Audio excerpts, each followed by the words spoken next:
babalik. Tunay ngang kay sarap kung siya'y makakapiling sa kanyang pagdating nang malubos ang galak. Malakip sa kanyang muling paghahari. Dito ang pagluhay mapaparang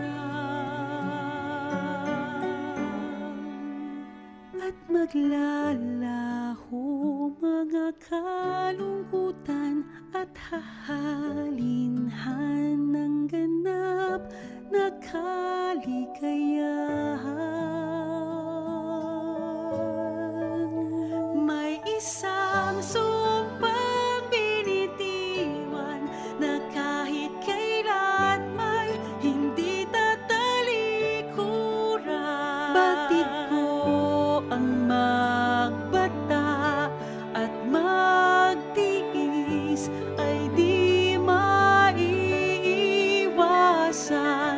upang pangako mo'y aking makamtan.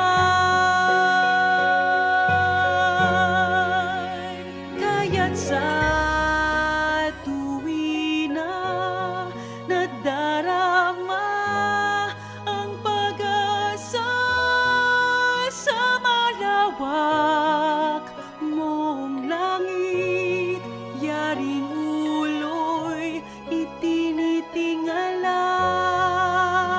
Alam kong mahahabag at lilingap ka Ama, habang sa tuwin ay nangangalog